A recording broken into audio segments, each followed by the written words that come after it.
তো hello guys, আপনারা হয়তো প্লে স্টোরে গিয়ে কিংবা আপনারা হয়তো জিমেলে গিয়ে আপনারা কোনো একটি জিমেল অ্যাকাউন্ট ক্রিয়েট করতে চাইছেন কিংবা গুগল অ্যাকাউন্ট ক্রিয়েট করতে চাইছেন, সেই সময় কিন্তু একটি পপ আপ শো করছে ভেরিফাইং ইওর ফোন নাম্বার বলে।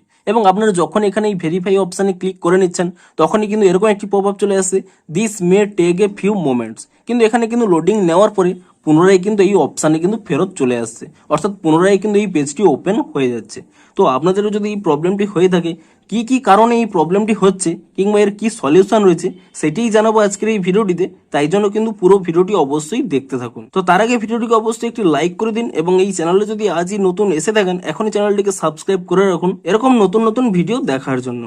তো দেখুন প্রথম কারণটি কি, দেখুন প্রথমে হয়তো আপনারা কোনো নতুন মোবাইল কিনেছেন এবং সাথে সাথেই আপনারা হয়তো প্লে স্টোরে চলে গেছেন কিংবা আপনারা যখন ওপেন করেন আপনারা প্রথমেই কিন্তু আপনাদের একটি জিমেল অ্যাকাউন্ট ক্রিয়েট করতে বলে এবং আপনারা ওয়াইফাই এর সাথে কানেক্ট করেই আপনারা কিন্তু জিমেল অ্যাকাউন্টটি ক্রিয়েট করতে যান। কিন্তু সেক্ষেত্রে এই প্রবলেমটি হয় কারণ আপনারা নতুন মোবাইলটি কেনার পরে আপনারা কোনো সিম ইনসার্ট করেন না এবং এই জন্যই কিন্তু এই পপআপটি হয়, যেহেতু আপনাদের মোবাইলে কোনো সিম কার্ড নেই এবং তাই জন্যই কিন্তু আপনাদের মোবাইল নাম্বারটি ভেরিফাই করতে পারছেন না। তো আপনারা যদি কোনো নতুন মোবাইল কিনে থাকেন আগে কিন্তু অবশ্যই একটি সিম ইনসার্ট করবেন এবং তারপরেই কিন্তু জিমেল অ্যাকাউন্টটি ক্রিয়েট করবেন, তাহলে কিন্তু এই প্রবলেমটি কিন্তু আর হবে না।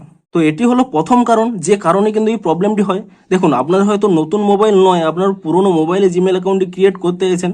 আরও একটি কারণে এই প্রবলেমটি হয়, আপনাদের যদি মোবাইল নাম্বারে অনেকগুলো জিমেল অ্যাকাউন্ট অলরেডি ক্রিয়েট হয়ে থাকে সেক্ষেত্রে কিন্তু আপনাদের এই প্রবলেমটি হতে পারে। তো সেক্ষেত্রে কি করবেন, আপনারা কিন্তু অন্য একটি সিম আপনাদের মোবাইলে ইনসার্ট করবেন এবং আপনাদের কিন্তু এখানে ভেরিফাইটি কমপ্লিট করে নেবেন এবং তারপরে আপনারা কিন্তু চাইলে আপনাদের মোবাইলে কিন্তু তা লগ ইন করে নিতে পারবেন। তো তাহলেও কিন্তু এটি সলভ হয়ে যাবে। কিংবা আপনারা হয়তো চাইছেন যে আপনাদের নিজেদের নাম্বারেই খুলবেন, তাহলে কি করবেন 2 থেকে 3 দিন কিন্তু ওয়েট করবেন এবং তারপরে কিন্তু ট্রাই করবেন, তবেই দেখবেন আপনাদের নিজেদের মোবাইল নাম্বারেই আরও কিন্তু আপনারা জিমেল ক্রিয়েট করতে পারবেন।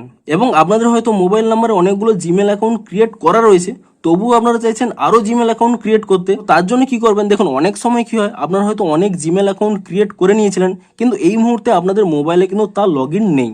তো আপনারা কি করবেন, প্রথমে কিন্তু চেক করে নেবেন যে আপনাদের মোবাইল নাম্বারে কতগুলো জিমেল অ্যাকাউন্ট খোলা রয়েছে।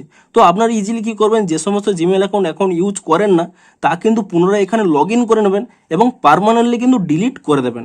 তো তাহলে কি হবে, আপনাদের মোবাইল নাম্বারে কিন্তু জিমেল সংখ্যা কমে যাবে এবং তাহলেই কিন্তু আপনারা নতুন জিমেল অ্যাকাউন্ট কিন্তু ক্রিয়েট করতে পারবেন। তো এই প্রসেসটি কিভাবে করবেন তা যদি আপনারা না জেনে থাকেন, দেখুন আই কার্ডে একটি ভিডিও রয়েছে, ফিক্স দিস নাও, এখানে একটি পপ আপ শো করছে, সেই ভিডিওটি কিন্তু আপনারা দেখতে পারেন এবং দেখে নিয়ে আপনারা ইজিলি কিন্তু এই স্টেপগুলো ফলো করে নিন এবং তাহলেই কিন্তু আপনাদের নিজেদের নাম্বারেই আরও জিমেল অ্যাকাউন্ট কিন্তু ক্রিয়েট করতে পারবেন। তো এই কারণেই কিন্তু মূলত এই প্রবলেমটি হয় এবং এই স্টেপগুলো ফলো করলেই কিন্তু আপনাদের প্রবলেমটি ইজিলি সলভ হয়ে যাবে। তো ভিডিওটি যদি একটুও হেল্পফুল বলে মনে হয় অবশ্যই একটি লাইক করে দিন। দেখা হচ্ছে আরও কোনো ইন্টারেস্টিং ভিডিওর সাথে। Thanks for watching.